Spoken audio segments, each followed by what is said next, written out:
everybody, and welcome to this tutorial for Jamie Cullum's These Are the Days, a pop jazz track that is just awesome to play, and it holds a lot of valuable information, stuff that you can translate to other songs, techniques, and it's real bluesy, jazzy kind of stuff. There's also an awesome lick in the intro, which I will go into more in depth in the Lick of the Week video, where the link is in the description box below this video. Let's first take a look at and a listen to how it is going to sound like this.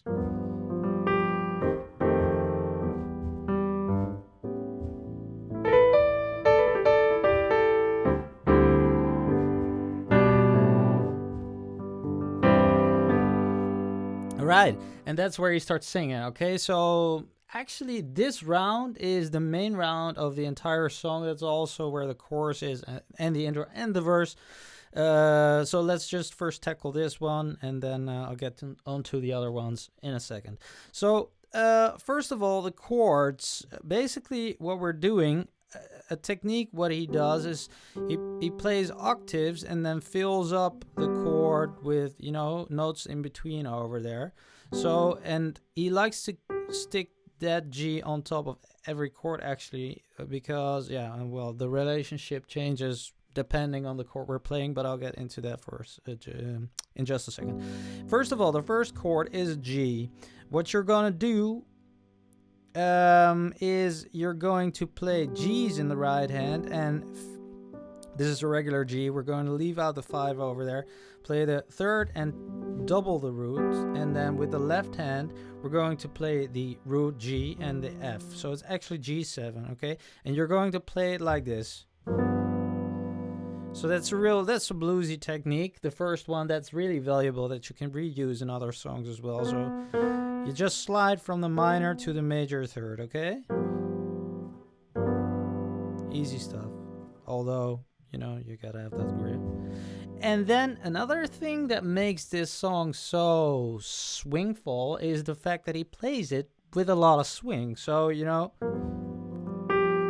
is completely different from just, you know, laying down the chord. Instead of,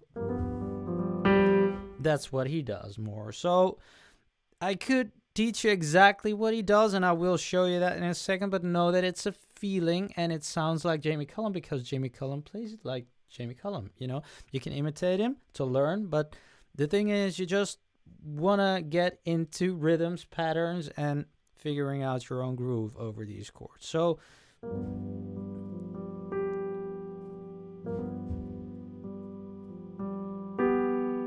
that's the notes. Slowly played what is going on in that swing over there.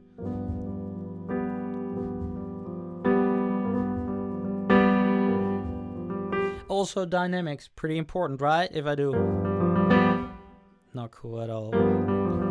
Also, I lose the swing, but also don't play with the dynamics. Okay, we're going to continue. Not to get too much in depth into these technical aspects. It's just a side note for playing it cool. Okay. This is an F7 and a 9, actually F9. So what you're doing is F in the left hand, also the 7 in the left hand, which is an E flat. Then you're gonna play the third. This is your regular F, right? We're going to add that 7, which is moved over there, and the 9. So that's, again, as I said, he likes to keep that one over there. Now it's a function of the 9. Don't play that one over there, but over there. Play the root over here. Nice voicing. Yeah, so third chord is an E minor. Now in the rest of the tune he plays E minor 7, which is the 7, but for here you just play E's, and that's your regular E minor. And again that G on top, which is now the third of the chord, right? We have an E minor chord like this, E, G, B. Play that G over there. So it's actually pretty much the same as the G that we started with, but now with E's. Okay, first 3 after one another, just punching in the chords.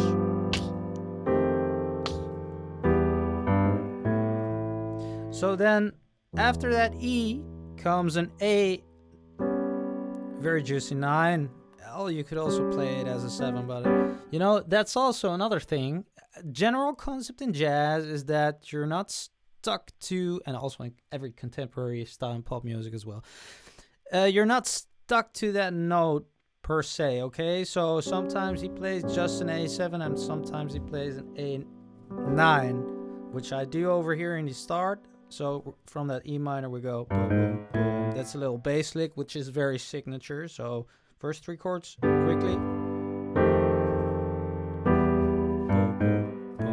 Okay, and once you hit that A over there, this is your voicing. It's very nice. So again, these octaves G, this is a regular A, 7, 9.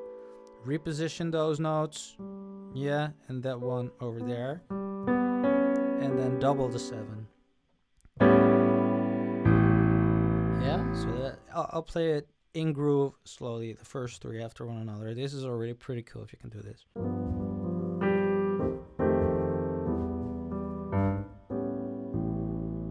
That's how it goes. And then we have that awesome lick, right? So it goes like this. Okay. I'm not going to go too much into detail over here. If you want to have this stripped down, then check out the video. The description, the link is in the description box below. I'll show you to the lick of the week video. For here, it's just slowly played. Then we're going over to a, I'll do it slowly because that wasn't slow at all.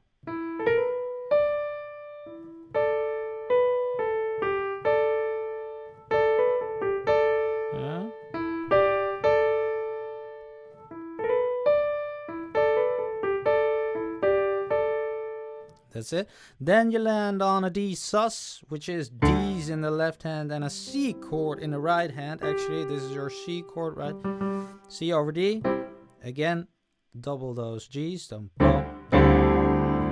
And then back to the G. Only now it's not G7, but just a regular D, okay? G.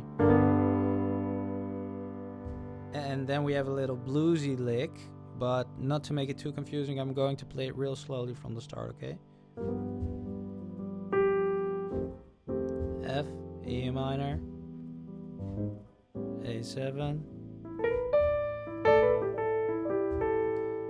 D sus, G.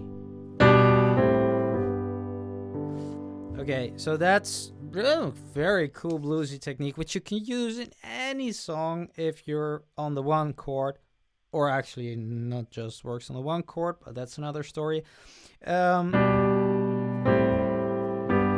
So as you see, the actual technique here is we're on G and in G, okay? So this is your chord. This is a regular G. I'm making it 4 notes over there. And the root is G as well. And as you see, this is also a G chord. Yeah, we can just play it over the entire board. What he's doing is actually this. This is a very common technique in blues, a third movement, okay? But now, instead of playing the third exactly, you know, as close to each other as it can be, that B is played as a bass line. So we get, and then the A. That's super cool, right? It's actually the sound of those thirds. Yeah? And once they are that far apart, then you could say it's a 10 actually, right? But that's technical stuff. Doesn't matter. The idea is the third movement. Super cool. Now if you dress it up by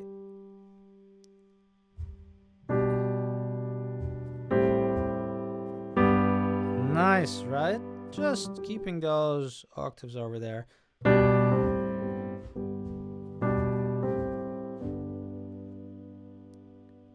So we came from the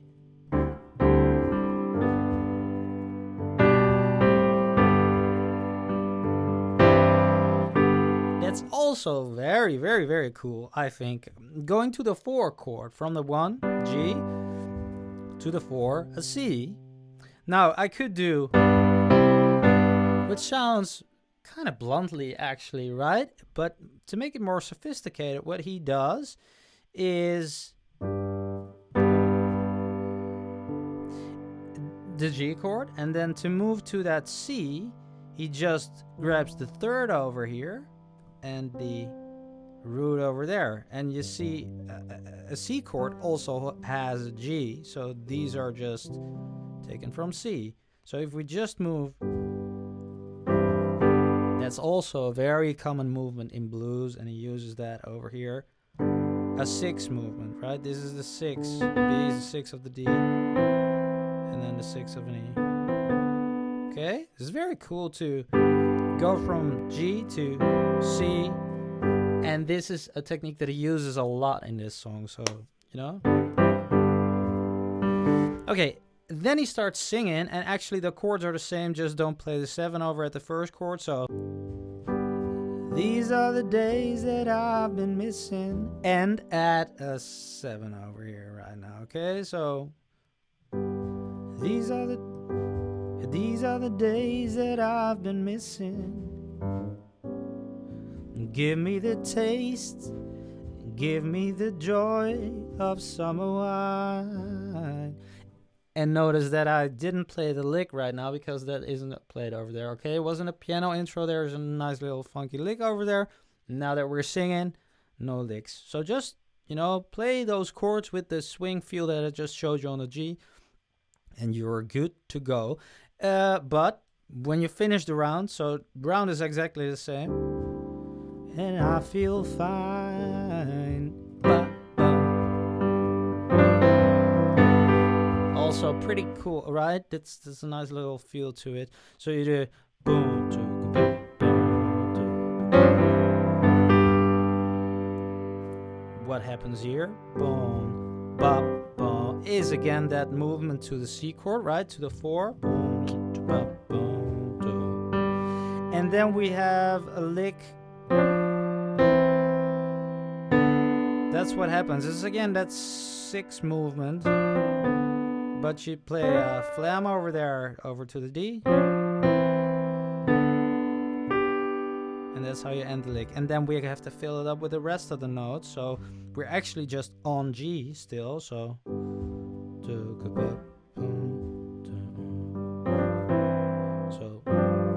yeah, try to keep those octaves over there.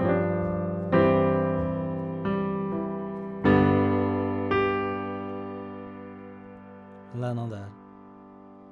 Okay, now that's the basic round. Let's see. That repeats again. These are the days that bring you meaning. Oh yeah. I'm not sure if I told you this, but it's important. From the A, with troubles of life, to an A minor. So that A7 is now going to an A minor 7, okay? So that's just A minor with a 7. It's actually sort of C over A, right? Floating away and found the line. Okay, so that's when he sings. Instead of the lick, you play an A minor 7. I'm sorry if I just skipped that, but whatever. You see what I'm doing, right? So we're going to that part. So what happens over there is